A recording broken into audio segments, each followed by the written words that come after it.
barbers at Tommy Guns to help men feel and look their very best. You'll bank an above-average salary, killer benefits, and the flexibility you want. Tommy Guns in Barhaven and the Bayshore Mall blends 1930s vintage barbershop with all the amenities and products of fine men's grooming. Mankind needs you. Be a barber. Apply now at TommyGuns.com. Kevin noticed a huge gap in the market for tiny trees. If he started a bonsai nursery, how should he sell his plants to the masses? Squarespace. If he wanted an online store as beautiful as his bonsai, Squarespace. Or a subscription service for customers fond of cute little fronds, Squarespace. And if people start calling him the Bonsai King of BC, that has a nice ring, actually. Whatever your dream, a website makes it real. Make it Squarespace. Use offer code Spotify to save 10% on your first purchase of a domain or website.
You belong among the wildflowers. You belong in a boat out at sea. Sail away, kill off the hours. You belong somewhere you feel free.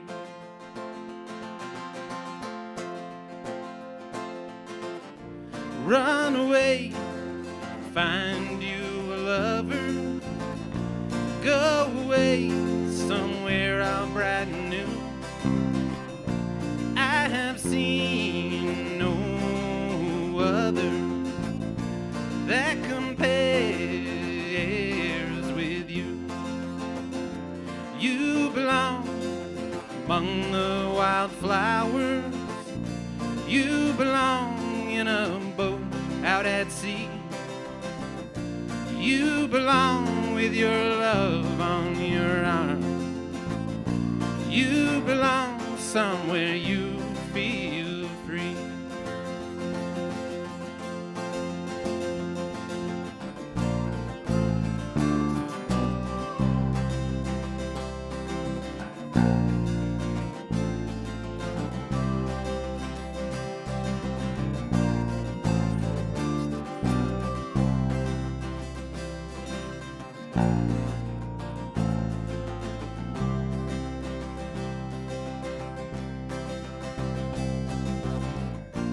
Run away, go find a lover. Run away, let your heart be your guide. You deserve the deepest of cover. You belong in that home by and by. You belong among the wildflowers. You belong somewhere close to me, far away from your troubles and worries. You belong somewhere you feel free. You belong somewhere you feel free.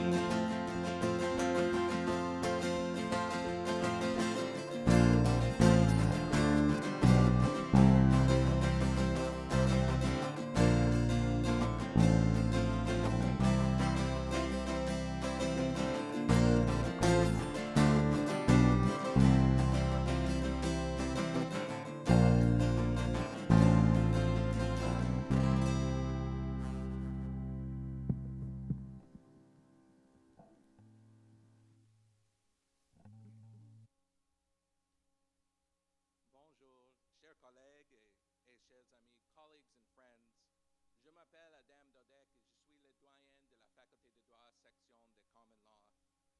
I was Ian's dean, but much more importantly, I was Ian's colleague and his friend.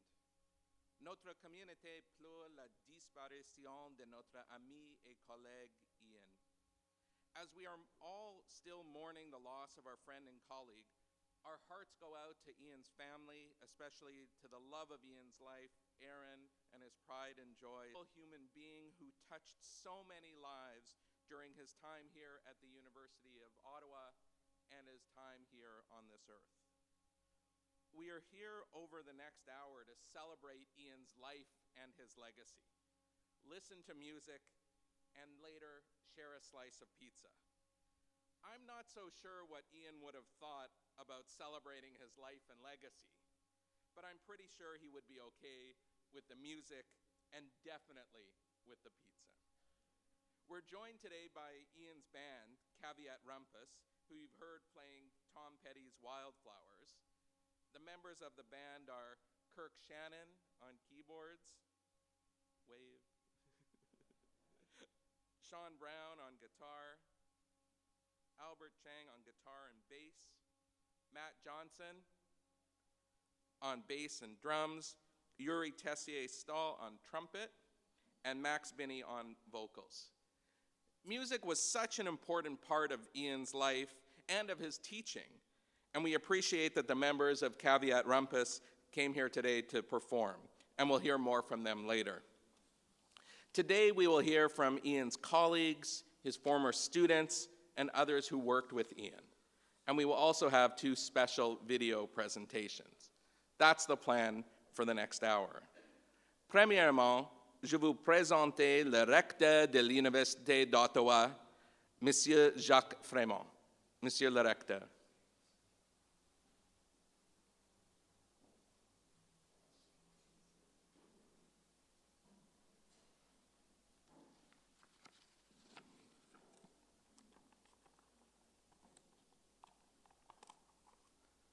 Thank you, Adam. Hello, friends. It is certainly an honor to be invited to speak at this celebration of the life of Ian Kerr, a terrible tragedy that we are here at all. À la loterie de la vie, notre collègue et ami Ian Kerr n'a pas nécessairement gagné. Il a perdu beaucoup trop rapidement. Merci d'être venus si nombreux ce midi pour célébrer sa mémoire et merci aux organisateurs de cet événement.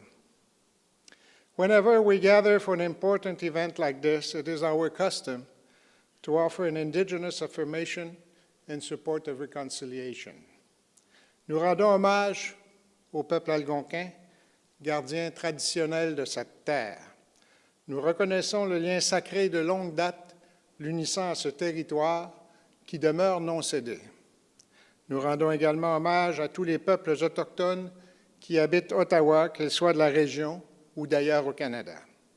Nous reconnaissons les gardiens des savoirs traditionnels, jeunes et âgés. Nous honorons enfin leurs courageux dirigeants d'hier, d'aujourd'hui et de demain. Ian, as we all know, was a man of many talents and many passions. We will hear from several speakers today who will share their experiences as Ian's friends, colleagues, students, and more.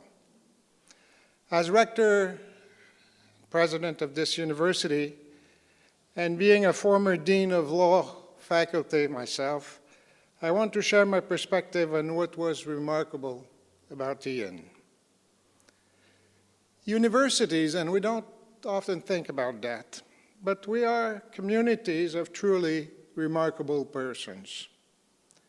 Law schools especially so, if I may add. The richness of universities derives mainly from the great intellectual value of its faculty, from their curiosity, from their generosity, and their rich personalities. Ian was all that and more. He stood out as truly extraordinary amongst great colleagues. While our faculty members are great teachers, they are engaging and exciting lecturers, willing listeners, active and encouraging supervisors, and more. Ian Kerr was all that, and he was loved by his students, many of whom are here today. The intellectual and human journey with Ian was always remarkable. Ian was also, we will all agree, a great researcher. He had that capacity to embark on challenging projects with bold objectives, to collaborate effectively to achieve great results, and to do work that impact the world, making it better for all. Not all of us, law teachers, managed to be both great teachers and a great researcher. Ian did manage it. His groundbreaking research mattered, and it made a difference. I will always remember we had very few interactions, but I happened to have taught an artificial intelligence and the law course, master's course, in 1995. And when he learned about that, he said, "You have to come to my course and participate to my course." Good Lord, no. He was state-of-the-art, and I was, 25 years ago, can you imagine what it was all about? But I would have loved to certainly to attend his courses and to know a bit more about his research. As an administrator who must inevitably be concerned with bottom lines, it is great when our colleagues do work that generates significant funding, bring revenues into the university so that we may do more and do better, and especially for our students. Our research is for our students, and Ian's research was for his students. Again, in this respect, Ian was exceptional. As we know, he raised the profile of the university, was able to innovate, to build influential partnerships, to develop new courses and programs, to support his and her colleagues, and to consistently work to improve the efficiency, the relevance, and the strength of its faculty. Again, not everyone can do all these things. To be frank, most of us cannot do all these things, but somehow Ian could and did do all these things. The last time I saw Ian, it was in June, if I remember, and he came out, he was already ill, and he came out to present his work and his vision to a donor. And he was very weak, I think, and it was really a tremendous effort, but still you should have seen the presentation he gave. I look at Michael, you were there, Michael. It was truly remarkable, and the donors in question, me listening to him, I would have gone across the world with him. He was a tremendous and so convincing colleague. And actually the donor did, I think, give, I don't remember how much money, but he gave a substantial amount of money and was very engaged. So that testifies that Ian, being so sick to take the time and being so weak to come and meet with this donor. As someone recently put it, Ian was the complete package for a university. Fortunately, at this university, we still have other faculty members of whom this might be said, but the truth is that Ian was truly, truly exceptional, and his many great strengths will be missed by us all.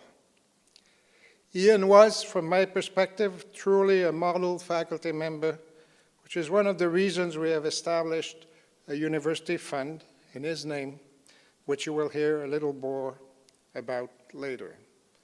Sufficient to say that it is both profoundly deserved and only one of the many ways in which Ian Kerr's incredibly invaluable contributions will be remembered and cherished for a very long time. Thank you very much.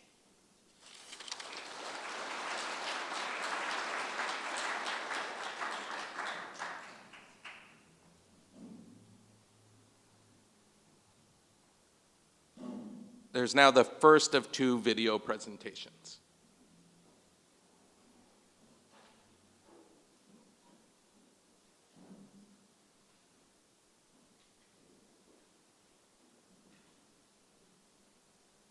Seem the same, and these children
Who's read Kafka's story, it actually doesn't turn out quite that way. It's not a happy ending for Gregor Samsa. But I think you're right in the sense that Kafka was one among many of existentialist thinkers.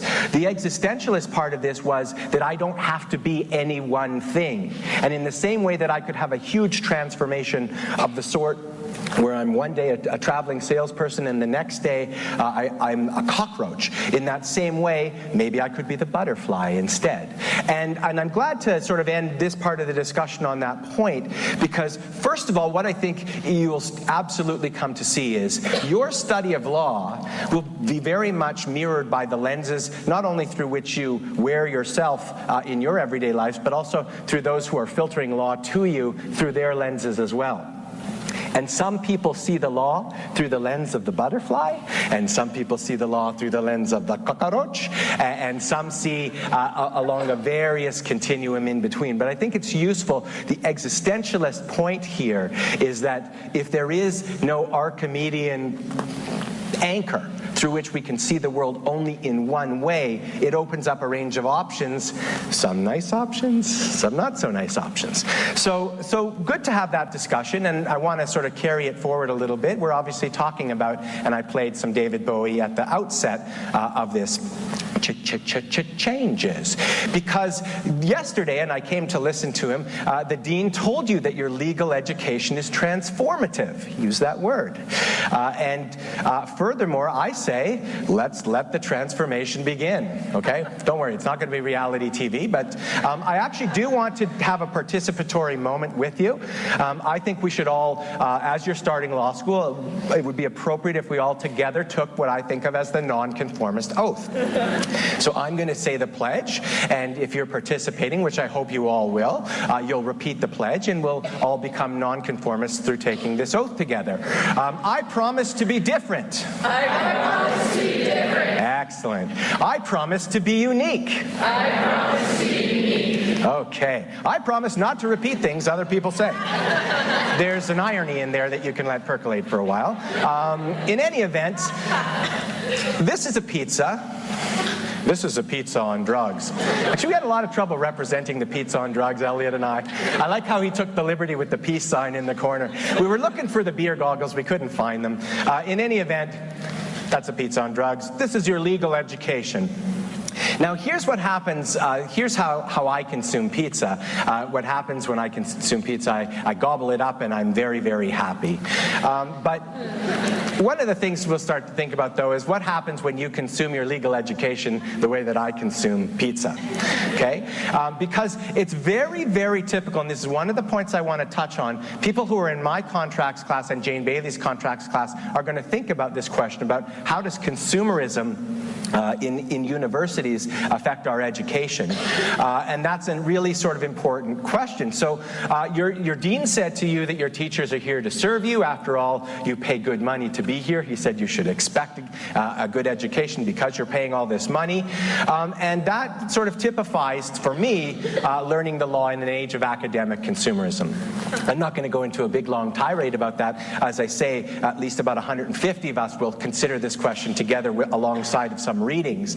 But what I will say is that you should start to think not only about how you're going to consume your legal education, but also about what you do want to expect from those who teach you, and what teaching law ought to mean in an age of student consumerism.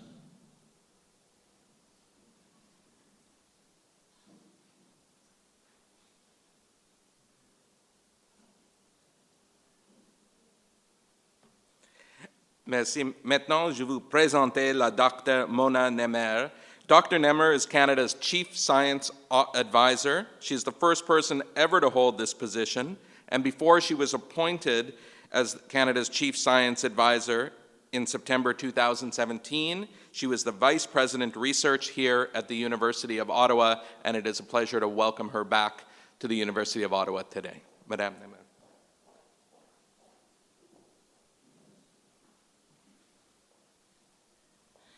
Merci beaucoup, Adam. C'est toujours un plaisir d'être de retour à l'université, mais j'aurais préféré être dans des circonstances un peu plus agréables que celle-ci.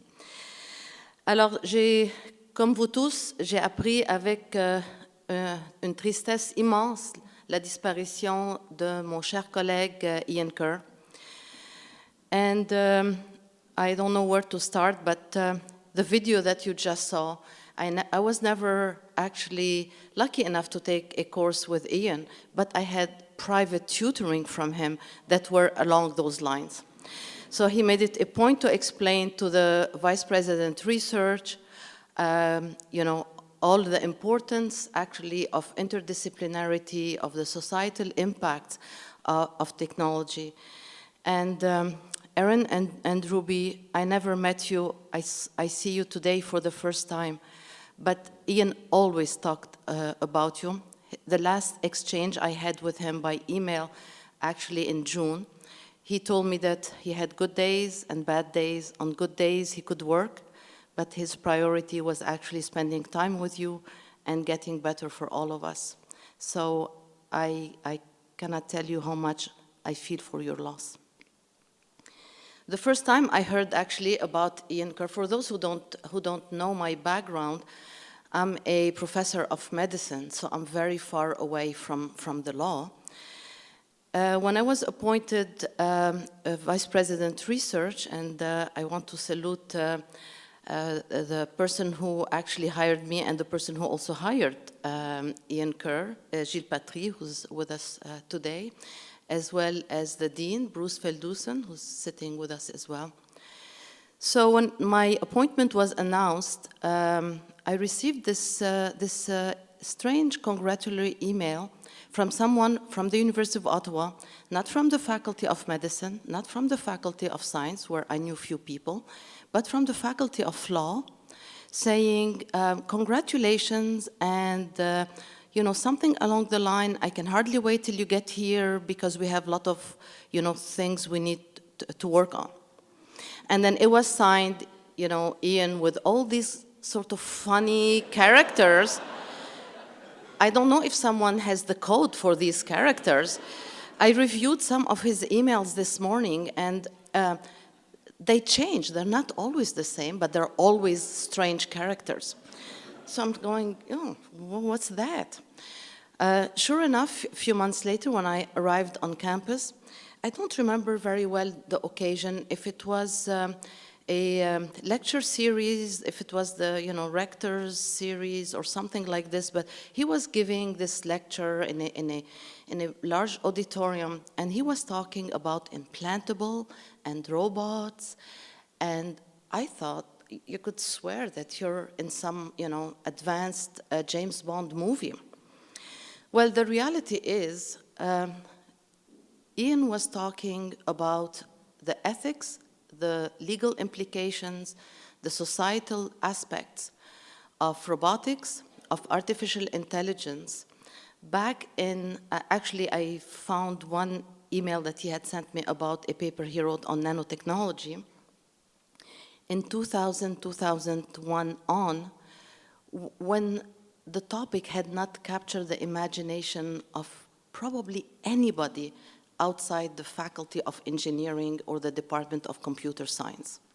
So this is the kind of person that Ian was, a deep thinker and someone with unbelievable foresight.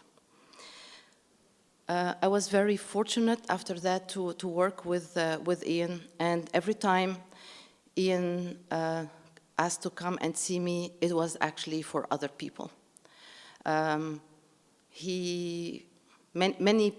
Many faculty who are here, both in the Faculty of Law and some even in other faculties, are the result of Ian actually pushing for their presence, because he truly believed in the importance of interdisciplinarity and wanted to have colleagues with multiple perspectives. He was, of course, the founder with Michael Geist of the Center for Law and Technology, and I remember he actually never came to see me for the center or for himself. He probably sent Michael to do that. So, and then, of course, he was one of the founder we had numerous discussions with Ruby Heap here around the whole area of science, technology, and society. And this is how we actually started the Institute of Science, Society, and Policy at the University of Ottawa.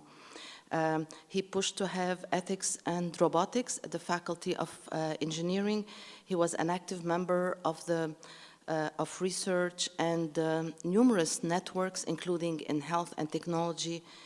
He was just an amazing colleague and an amazing academic. When I left the university and took on the position that I have here, I guess the day my position was announced, I got again an email from Ian with the title Mazel Tov, and then says, lots to do, we'll see each other soon. So that was in September. Actually, it was on the 26th of September, 2 years ago now. And it took us about a month and a half to connect again and to start thinking and about all the needs for the country in terms of artificial intelligence, robotization of weapons, etc., etc. These conversations were so rich. They left me thinking for many days after that.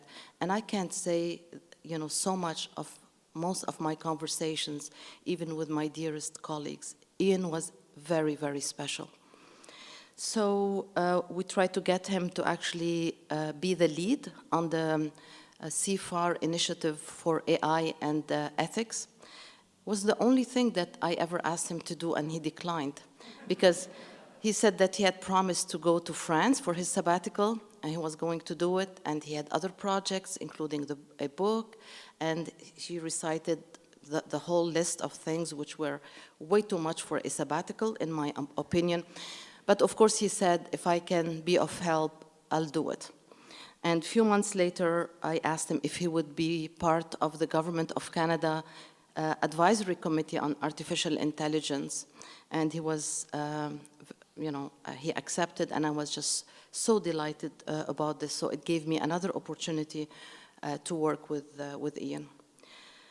So friends, I don't know, what to say, but for me, Ian epitomizes what an academic should be. A deep and forward thinker, a colleague who cares about the community, about his colleagues, about his students, and just an engaged citizen who wants to see things, move in the right direction. So I think that, just like you, I'll miss him immensely. Thank you.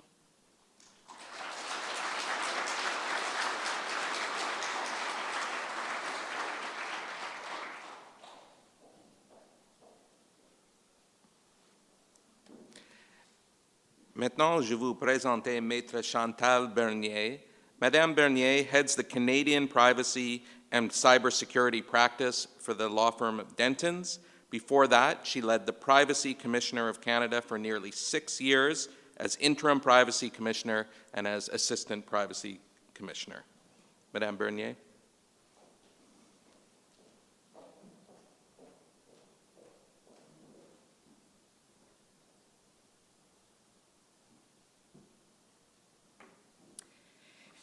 Bonjour et merci vraiment de me faire cet honneur. Je suis vraiment émue et touchée qu'on m'ait demandé de rendre hommage à l'extraordinaire Ian Kerr. C'est également, de façon bien égoïste, une façon pour moi d'exprimer la profonde tristesse que j'ai ressentie à la nouvelle de son décès. Je ne peux pas décrire le sentiment, comment je me suis sentie submergée par la perte. I couldn't think of anything else, and I still remember I was overseas, and a kind friend who knew that I wanted to know sent me the news. And I was just submerged with a sense of loss. Loss, of course, for his family, who have lost him far too soon, but loss for all of us. And to define the amplitude of this loss, we must define his contribution, at very least to the field that I know, the field of privacy. I came to understand his contribution, I would say, in 3 phases. Phase 1 was when I arrived at the Office of the Privacy Commissioner of Canada. I should tell you, like, my staff were talking about him every second sentence, it seemed. Oh, we have to ask Ian Kerr about this, it's highly relevant. Did you see Ian Kerr's research on this? We should integrate it in this paper because it's directly relevant. Or we should have Ian Kerr come to speak to us about this. You know, he's got some really important ideas here. Or very directly, Chantal, you should read Ian Kerr, which of course I did. And I was immediately riveted, mesmerized, not just by the intelligence, but by the polyvalence. I couldn't believe how this scholar mastered not just the law, but the technology and the philosophical underpinnings so perfectly, all of them. I remember thinking, is he an engineer or a lawyer? Well, I discovered the closest he had come to science was that his father wanted him to be a dentist. No, he really mastered the technology in addition to the philosophy and the law, which he had studied, because of intellectual power, intellectual curiosity, intellectual rigor, and diligence. And this takes me to, I would say, the second phase in which I discovered the amplitude of his contribution. Mona Nemer just said he epitomized what an academic should be. Well, for me, he epitomizes what a legal privacy scholar or lawyer should be. He left us more than just brilliant insights. He left us a standard. The standard being that a privacy lawyer must understand the technological pressures on privacy and their impact on society. He used to say, we have to go beyond privacy as an individual right and value privacy as a social value. And he was always at the leading edge. And Michael Geist described him as prescient. Yes, exactly.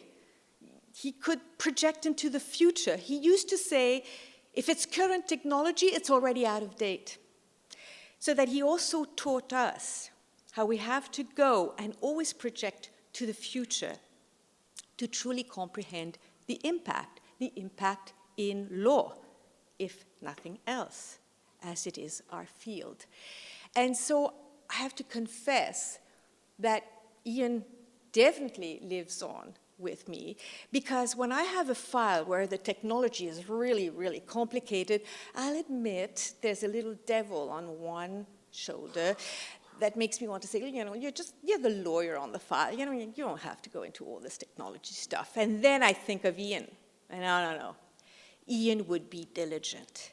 Ian showed us that we could and must master the technology to truly understand its legal and societal impact. And so I do, and I will, always. And I think we should all take the Ian Kerr oath. And then the third phase of my understanding the amplitude of his contribution. So now at Denton's, we hire lawyers and freshly minted, and we hire law students. And I can't tell you how many have come to my office and said, oh, you do privacy. I'd love to do privacy. I studied with Ian Kerr, and I love the field.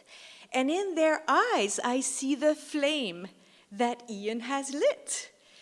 And I think, of course, you've learned from someone who clearly gave you his intellectual curiosity, his intellectual dynamism, and his passion for the field. And that lives on.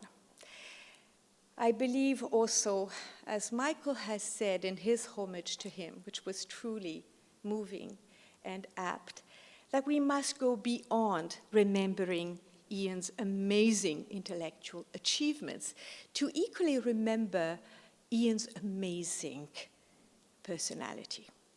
Trevor Hughes, the head of the International Association of Privacy Professionals, described him as a gentle soul.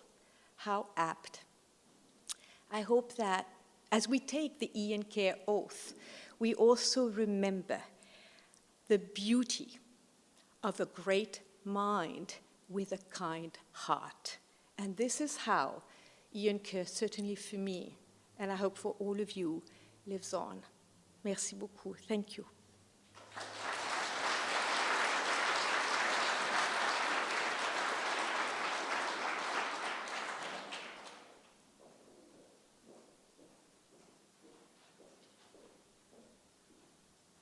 We now have the second and final video presentation.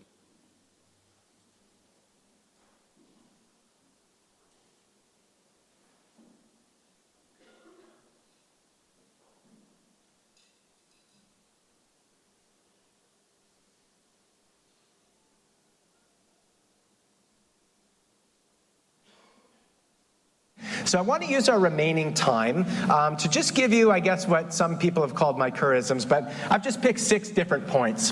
What you're going to find is that everybody is going to give you all sorts of advice at law school. You've probably had more advice in the last day and a half than you can process already. So I thought I'd throw mine in the mix. At the end of the day, it's up to you. This is the existential point, right? Abraham stands on the mountain. God's telling Abraham to murder his own son, and he has to decide whether to believe that that's the voice of God. It's ultimately up to him. It has nothing to do with God. It's an existential moment. So I give you my 6 Kerrisms. You can do with them as you will. I don't mean to be influencing you to do anything other than think through the propositions. My first bit of advice to you, and this is in some ways the most important, is get a life. I mean it. Get a life. Okay? What most of you are going to be tempted to do is stay within the 4 corners of the building across the street. You'll be reading like crazy. You'll feel all these pressures upon you, and you'll forget about all the interesting things that you used to do. Don't do that. If you didn't have a life before, get one. If you did have a life before, get on it. Don't forget about those kind of things.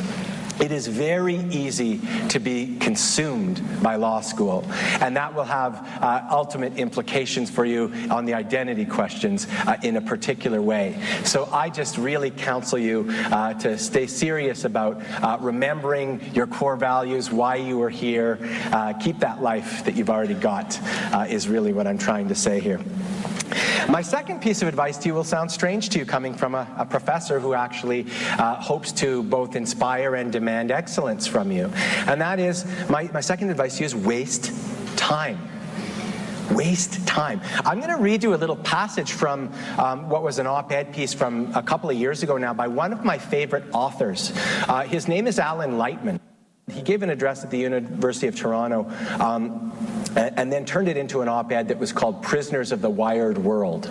So it resonated with me as somebody who's very into the tech stuff, very into the gadgets. And I'm just going to read you a little bit from it because it epitomizes for me what I'm getting at with this point. Alan Lightman says, "Not long ago I was sitting at my desk at home and suddenly had the horrifying realization that I no longer wasted time.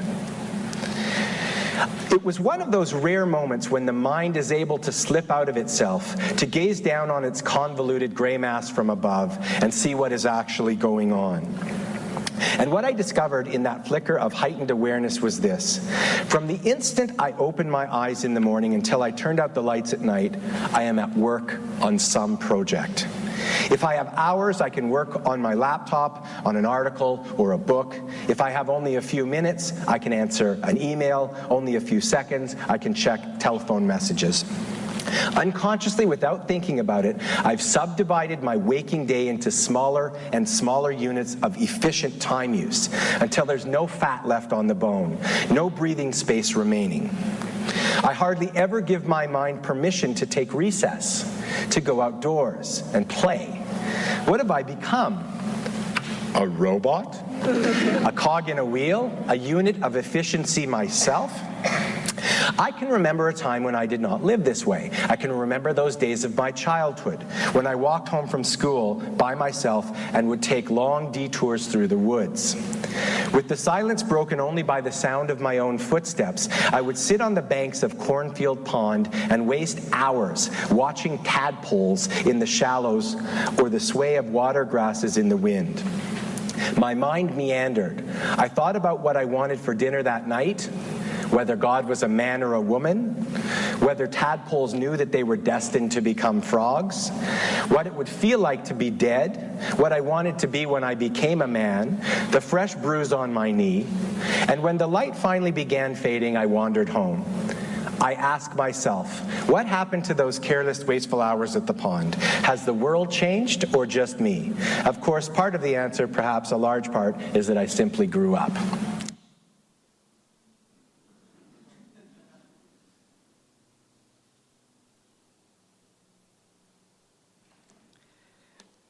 Maintenant, je présente deux anciens étudiants de Ian Kerr.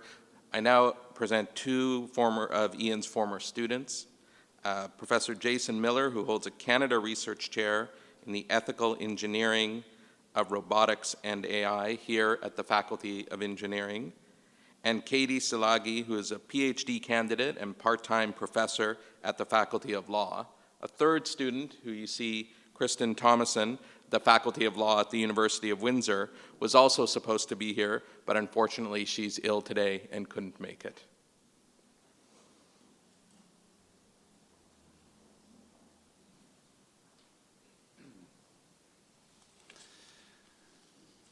Well, hi everyone, and thank you very much for coming to celebrate the amazing contributions that Ian made to the University of Ottawa and beyond.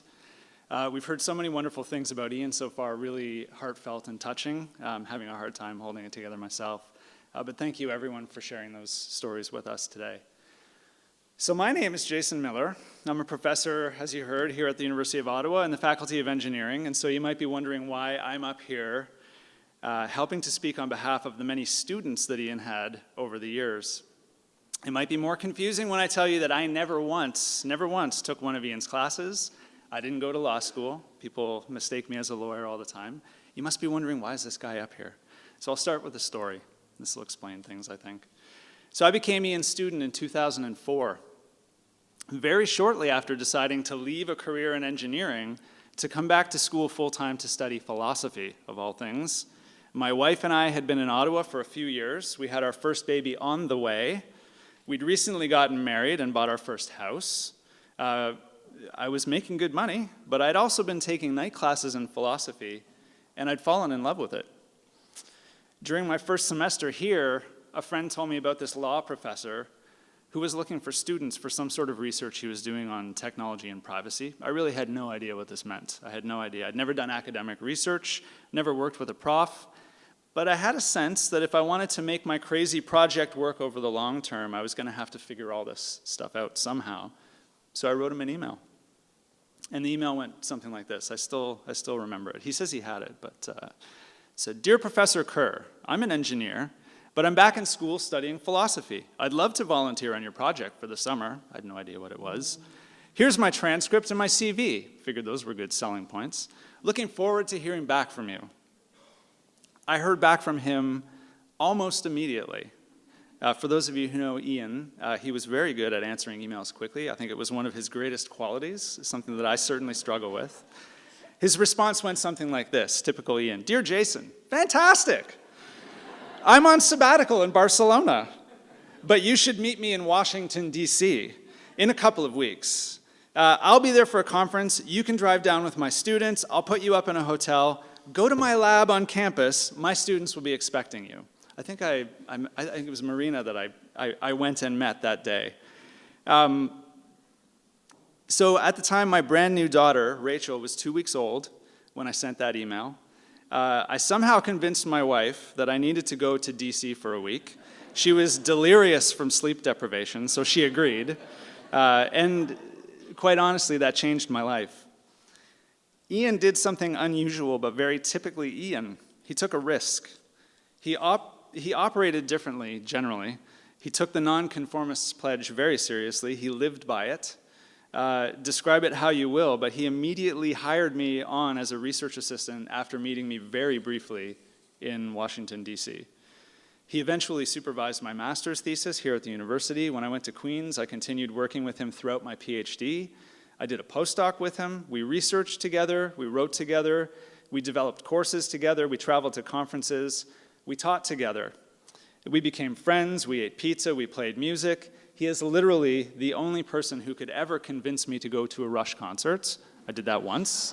And most recently, after 14 years of this, I finally stopped being his student, on paper only, I think, when we more officially became colleagues here at the University of Ottawa. It was a very special time. Okay, so I've told you my quick story, and the reason I chose to tell you my story is because in so many ways I've come to understand that it's just as much a story about Ian and about his many other students. What he did for me, he did for so many others. His willingness to take risks, to nurture crazy ideas, to give you the space, support, and time you need to work through those ideas, to support you emotionally, intellectually, financially. That was Ian. Ian was unusually generous with his students in all of those ways. As a new professor, I'm only just realizing how incredibly difficult it is to replicate what Ian did for his students on a daily basis.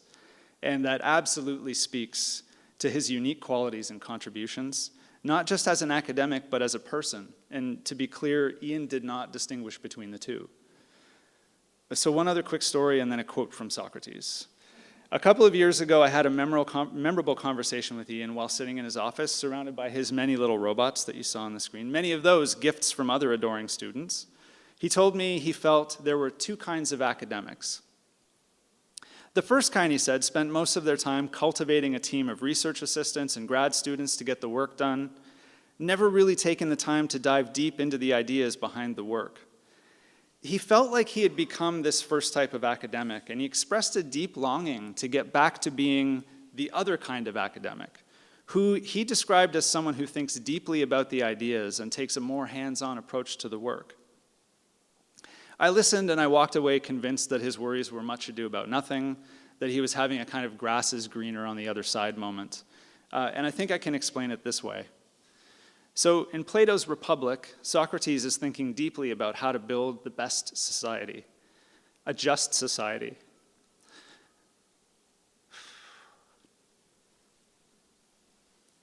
And he argues that it starts with cultivating just and virtuous individuals. How do you cultivate just and virtuous individuals? You start when they're young, and you make sure they learn all the right stuff. In other words, their education is critical. Socrates says, you know, don't you, that the beginning of any process is the most important, especially for anything young and tender. It's at that time that it's most malleable and takes on any pattern one wishes to impress on it. Then he asks, what will their education be? Or is it hard to find anything better than that which has developed over a long period? Physical training for bodies, and music and poetry for the soul. Despite his longings, I believe Ian really didn't have a choice in which kind of academic he'd be. The virtuous person can't help but focus their efforts on educating students in just the right way, by finding them early, nurturing them, showing them how to be just. Ian gave us his music and poetry, and he told us all the right stories. His contribution was profound, and we love him for it. Thank you.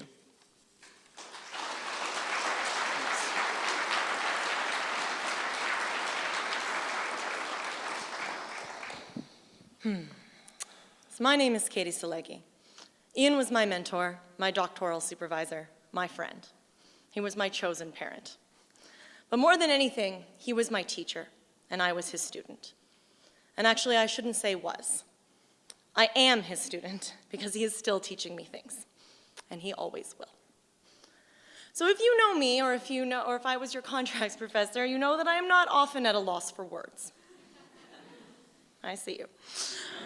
But I struggled really hard to choose which ones to share with you today, and that's for two reasons.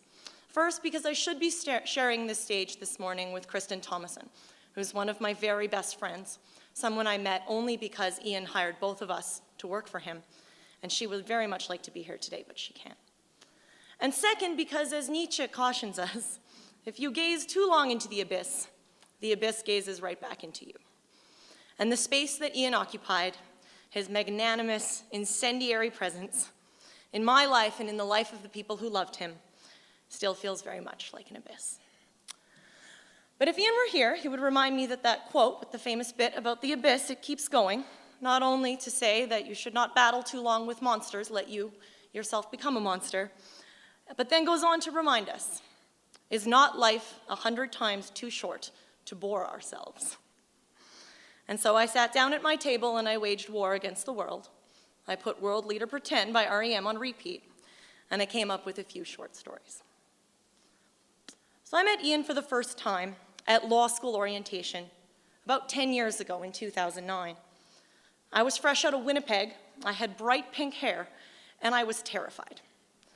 My first degree was in engineering, and although I had completely derailed the path that my life had been on in order to come to law school, I was still very uncertain about whether or not I deserved to be there.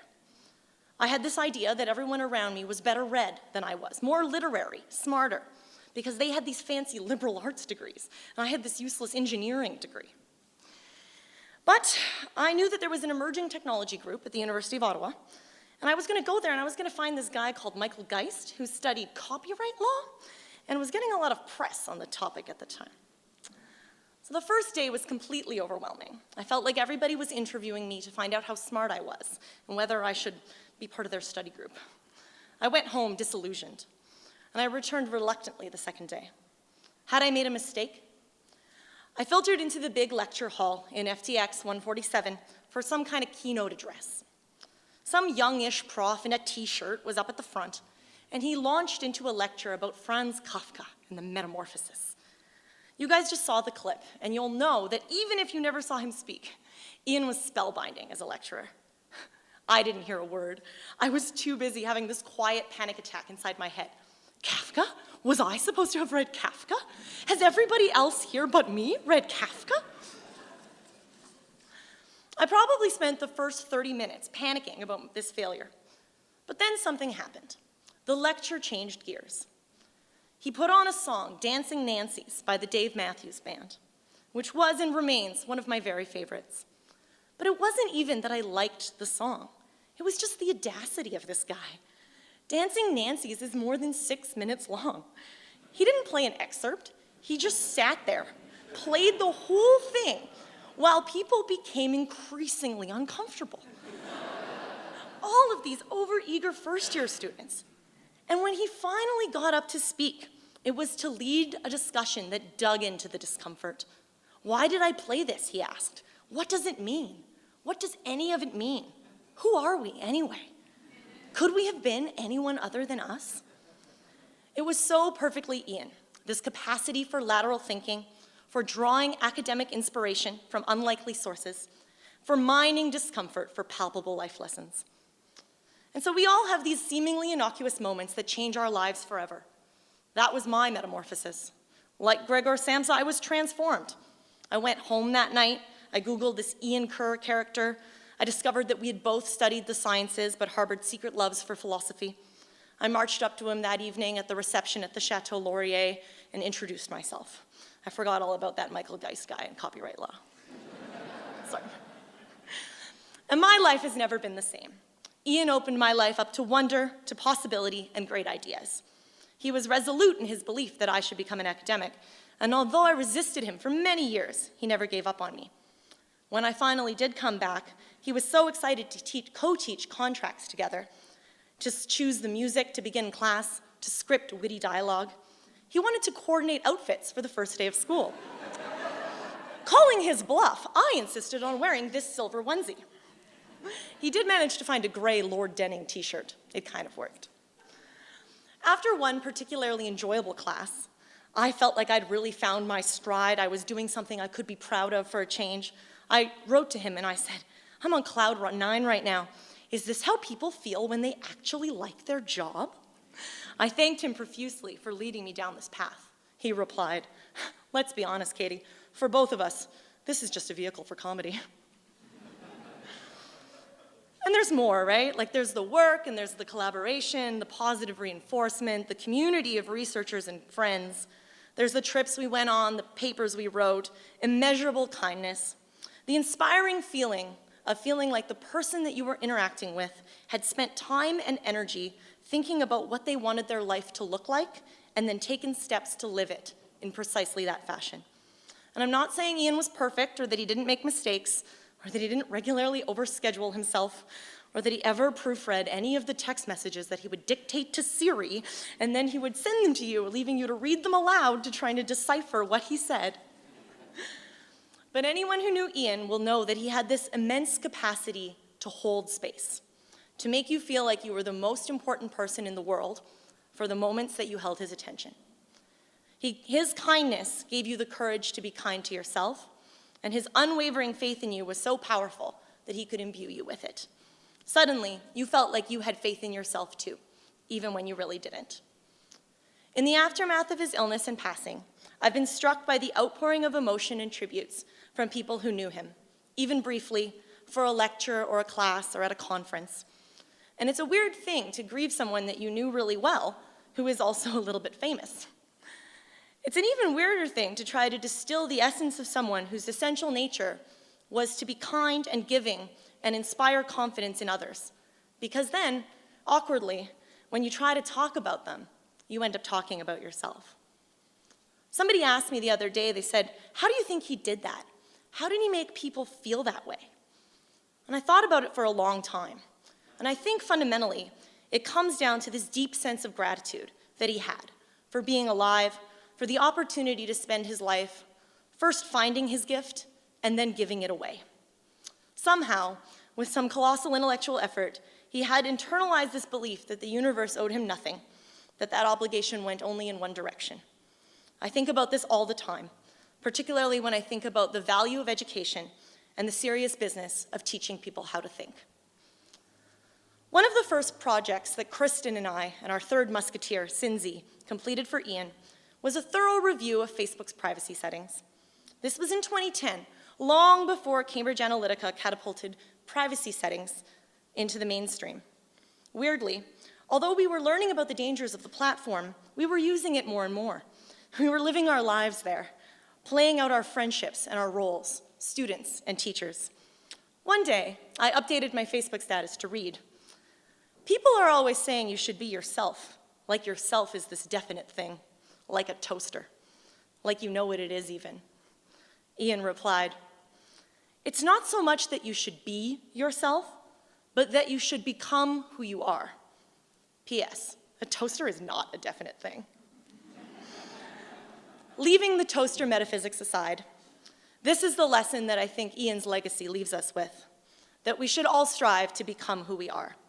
And if we keep trying to learn that lesson, then he will always still be teaching us. Thank you.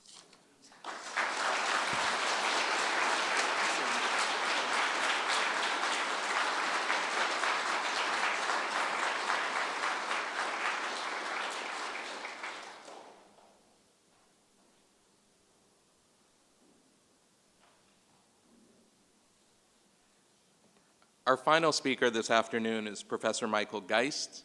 Professor Geist holds the Canada Research Chair in Internet and E-commerce Law, and together with his fellow Canada Research Chairs, Teresa Scaza and Ian, the three of them and our colleagues in the Tech Law group built the group into Canada's strongest and one of the world's leading programs.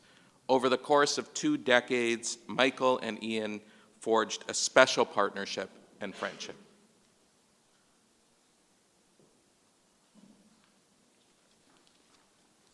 Thanks, Adam. And thanks to all of you faces that I see regularly and some that I haven't seen for so long to come and celebrate, and to those really amazing speeches and tributes that we just heard.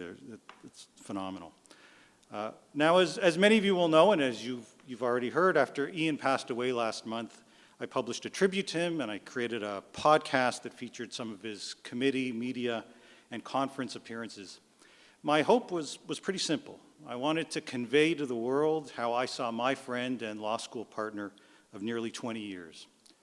I wanted his former students to think about what an exceptional teacher he was, with his uncanny ability to humanize the law, to make students think and rethink issues, and to bring out their very best in an accessible, welcoming environment.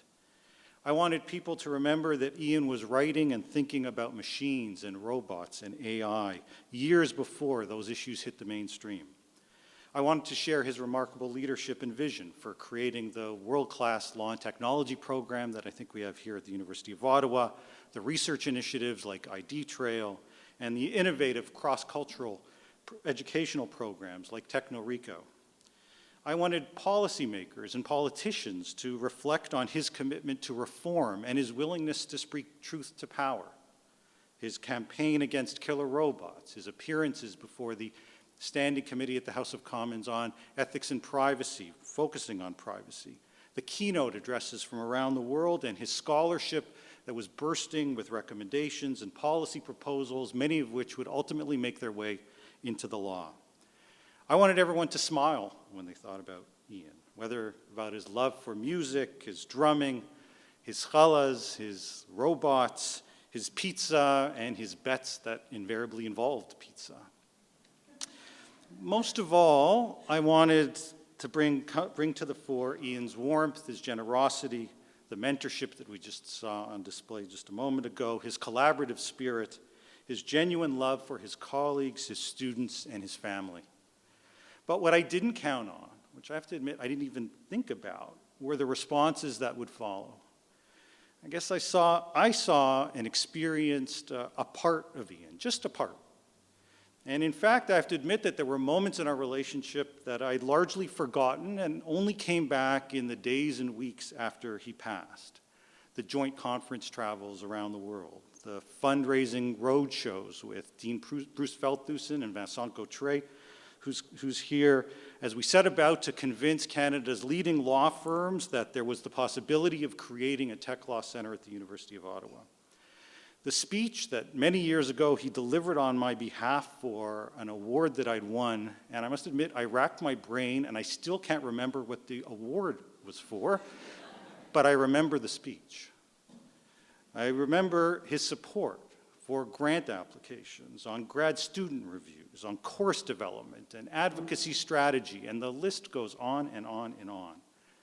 But even more revealing were the shared stories that came from down the hall and from around the globe, from people who had seen and experienced their own part of Ian.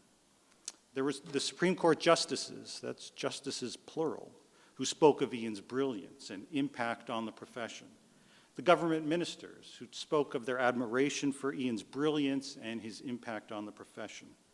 Entire faculties from around the world took the time to write. I received a note from the faculty at Tilburg University in the Netherlands, who combined to send me a condolence card from many of their faculty members, and they wrote, "Despite distance in space or time, Ian felt like a close colleague.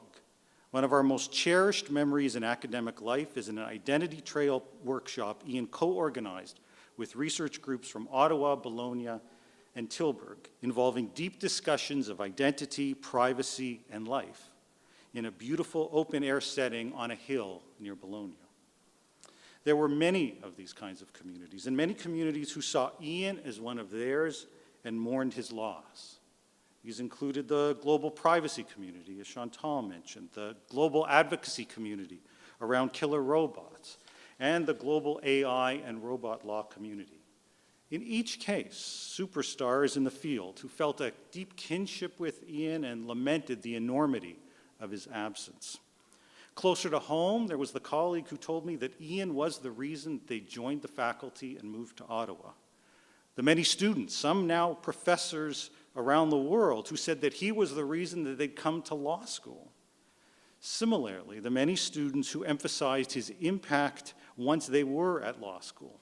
For example, one noted, "I would not be the person I am today if it had not been for his guidance. He played such a powerful role in the lives of so many of us, blessed to have known him." The astonishing number of students and colleagues from his days at Western, I mean, this is now decades ago, who remember his presence and impact like it was yesterday. The childhood friends who reminisced about a curly-haired, energetic kid that was super smart, comfortable in his own skin, and a good friend to all.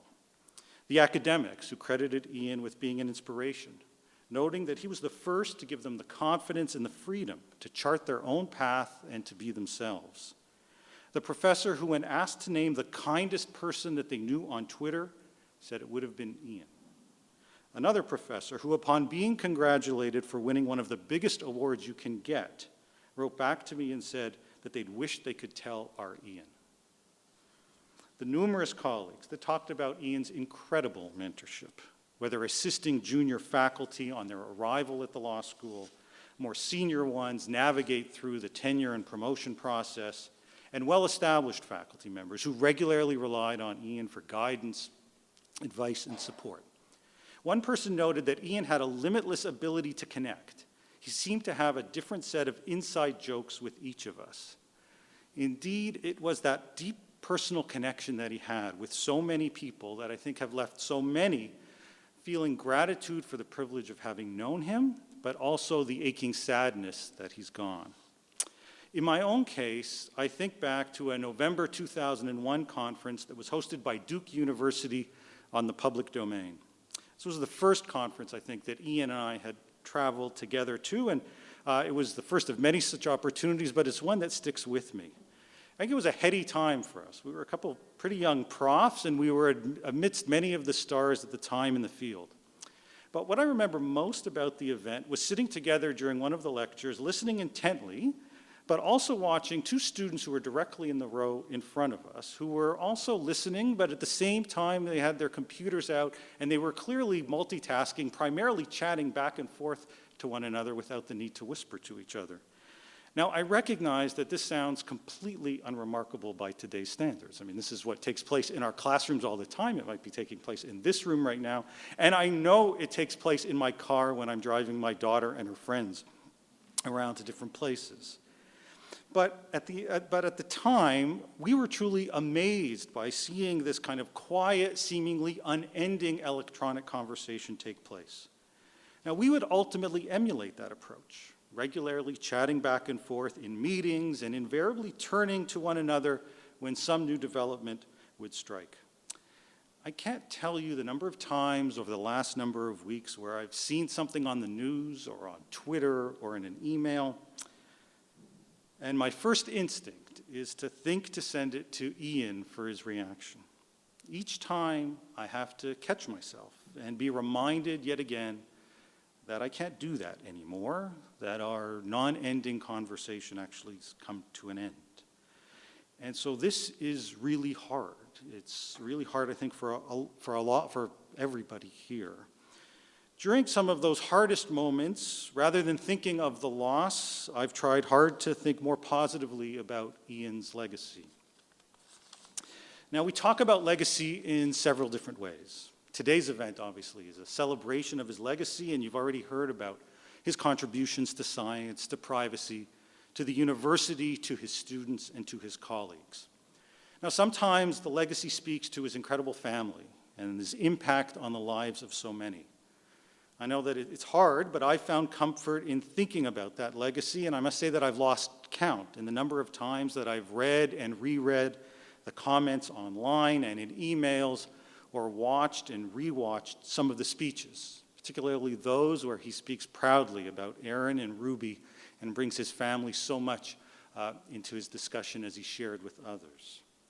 Ian's scholarship, of course, leaves an incredible legacy as well. It's perhaps best illustrated by the commemoration of Ian's work published on Jotwell just yesterday, in which scholars from around the world came together to write about their favorite Ian pieces. Now, Adam referenced, and many of you will know, that there is also a legacy in the Ian Kerr Memorial Fund, one that we hope will facilitate student scholarships, law school events, and cutting-edge research in Ian's name. But Ian's biggest legacy may come from something else. One of our colleagues recently observed to me that there's been a noticeable change in the hallways over the past month. As we each grapple with the loss of Ian, there's also a renewed sense of community. Colleagues taking more time to stop in the hallways to say hello, people dropping into one another's offices to make sure they're okay, and actively engaging with each other, with students, and with staff. I'd like to think that that is Ian's legacy, as this giant of a man left behind a small part of himself in each of us. It's that part that reminds us to be generous with our time, to give without expecting in return, to mentor others, to laugh and laugh frequently, to welcome newcomers, to strive for world-class excellence, to express appreciation easily and frustration and anger rarely, to fight for what we believe in, and to take great pride in our students, our colleagues, and our community. I believe that's Ian's truest legacy, and I believe deeply that will live on in us all.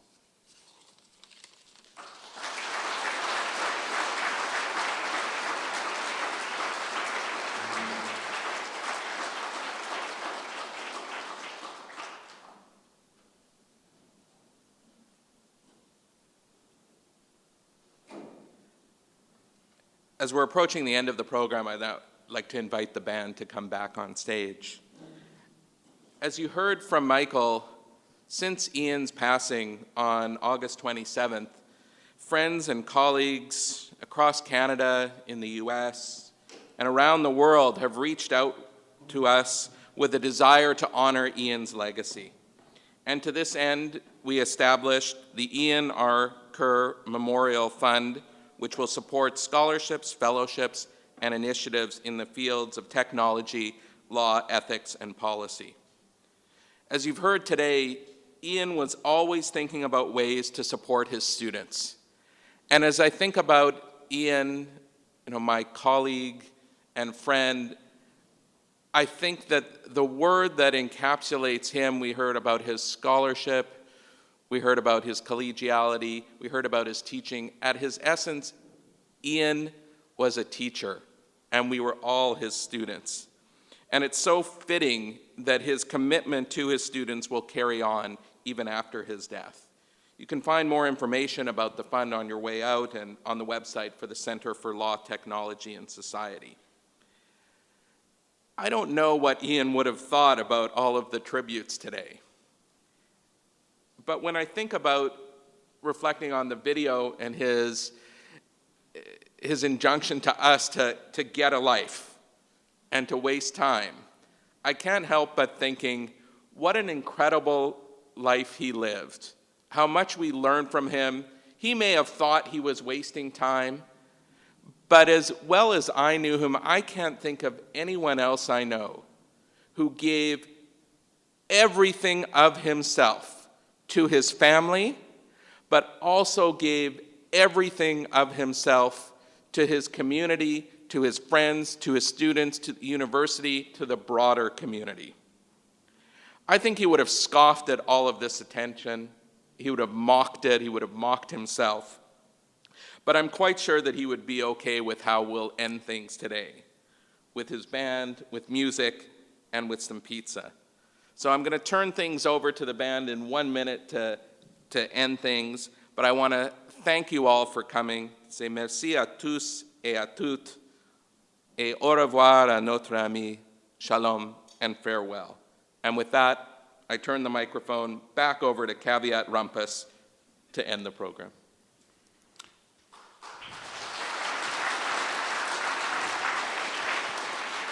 Thank you very much, Dean Dodek. It's an honor for us to play for you guys today. This band has been around in a different form since 2007, when several of us were in law school and studying under Ian. We were initially called Dr. Kerr's Carbolic Smokeballs, a name that Ian didn't like, particularly as we had a habit of dropping the middle part. He did love being in a band, though, and in many ways he was the driving force behind this band, and we know that because when people would stray, he would come and pull us back in. And now we're all here without him, and it feels a bit unfair. We played Wildflowers at the start because Aaron told us that it's one of his favorite songs, and we're going to close with another favorite. As you can imagine, in a band of lawyers, we fight like cats and dogs over song choices, and this is a song that Ian always wanted to play, and we always refused to play. But we're honored to play for him today, and we miss him very much.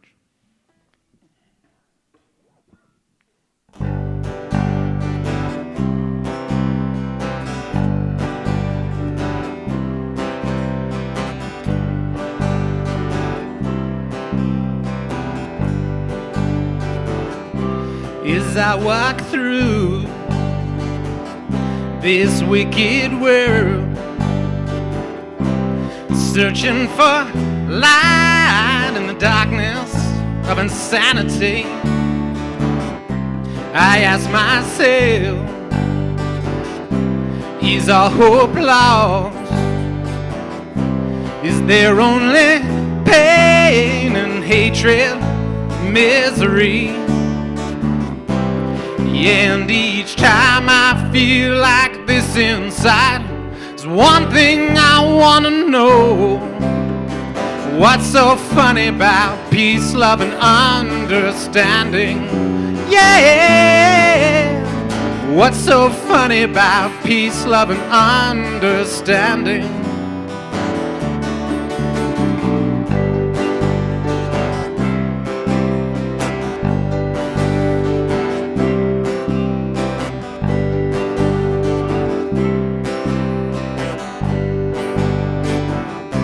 As I walk on through troubled times, my spirit gets so downhearted sometimes. So where are the strong? And who are the trusted? And where is the harmony, sweet harmony? 'Cause each time I feel it slipping away, just makes me wanna cry. What's so funny about peace, love, and understanding? Yeah! What's so funny about peace, love, and understanding?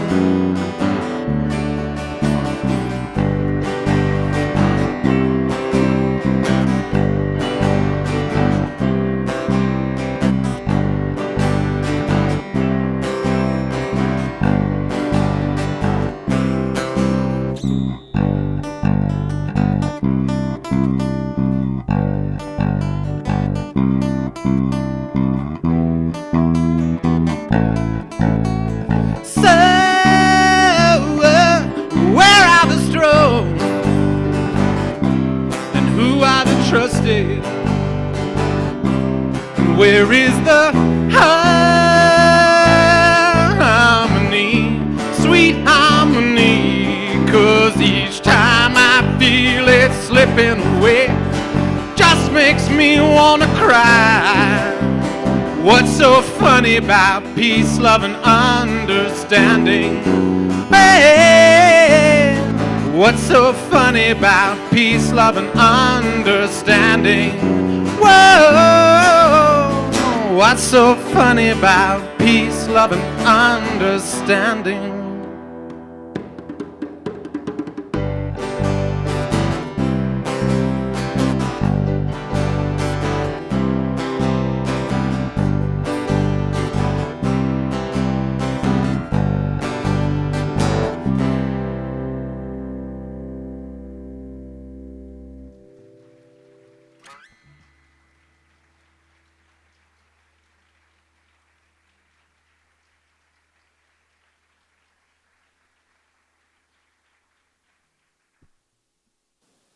Thanks again to Caveat Rumpus. Thanks to all of you. And there's pizza outside. Merci et bon déjeuner.